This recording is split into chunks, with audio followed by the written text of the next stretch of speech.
Selamat pagi teman-teman, Shalom. Firman Tuhan pagi hari ini dari Markus 12 ayat 41 sampai 44. Saya akan bacakan. Pada suatu kali, Yesus duduk menghadapi peti persembahan dan memperhatikan bagaimana orang banyak memasukkan uang ke dalam peti itu. Banyak orang kaya memberi jumlah yang besar. Lalu datanglah seorang janda yang miskin dan ia memasukkan 2 peser, yaitu 1 duit. Maka dipanggilnya murid-muridnya dan berkata kepada mereka, "Aku berkata kepadamu, sesungguhnya janda miskin ini memberi lebih banyak daripada semua orang yang memasukkan uang ke dalam peti persembahan. Sebab mereka semua memberi dari kelimpahannya, tetapi janda ini memberi dari kekurangannya, semua yang ada padanya, yaitu seluruh nafkahnya."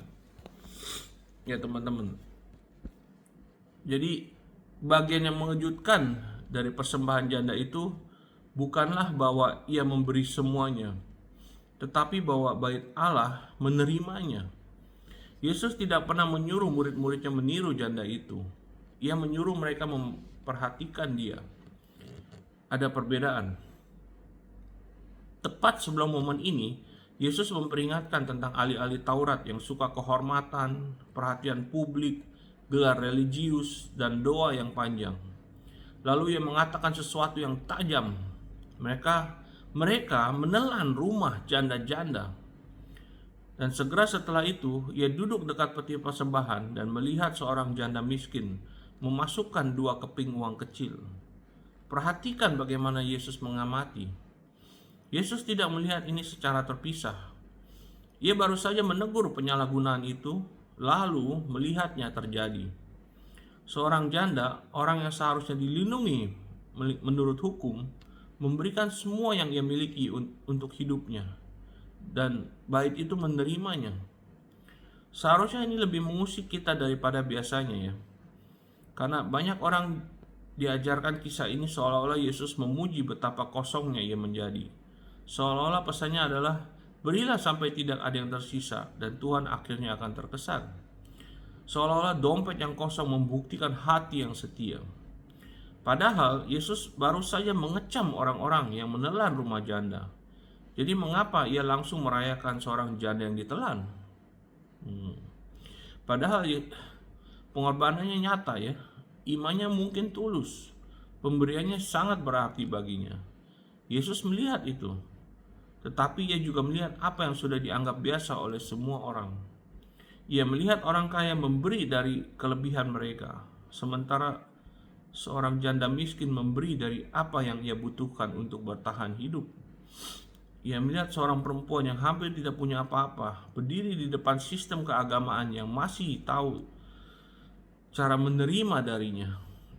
Yesus tidak hanya melihat apa yang ia berikan, ia melihat apa yang harus ia tanggung. Dan mungkin itulah bagian yang tidak pernah kita diajarkan. Kisah ini bukan tentang Yesus menekan orang miskin untuk memberi lebih banyak. Dan ini juga bukan berarti kemurahan hati tidak penting. Ini tentang Yesus berduka atas jenis agama yang bisa mengagumi pengorbanan sambil mengabaikan penderitaan. Kadang-kadang ada yang disebut orang sebagai hati yang total bagi Tuhan. Sebenarnya adalah seseorang yang perlahan-lahan dikosongkan dengan bahasa rohani yang membungkus rasa sakit itu. Dan Yesus tidak buta terhadap hal itu. Ia melihat persembahannya, ia melihat pemberiannya, ia melihat tangan yang menerimanya, dan ia jelas melihat harga yang harus dibayar. Jadi mungkin pertanyaannya bukan hanya apa yang rela kamu berikan, tetapi siapa yang mengajarkan bahwa Tuhan ingin kamu kosong? Seberapa banyak dari apa yang kamu sebut ketaatan sebenarnya hanyalah bertahan hidup? Seberapa banyak dari apa yang kamu sebut kesetiaan sebenarnya adalah kelelahan?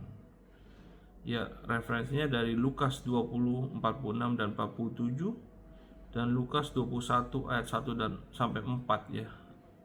Sama yang tadi Markus 12 41 sampai 44. Oke. Jadi itulah teman-teman.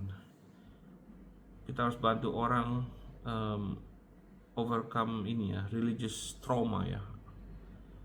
Oke. Terima kasih. God bless you. Have a blessed Tuesday ya.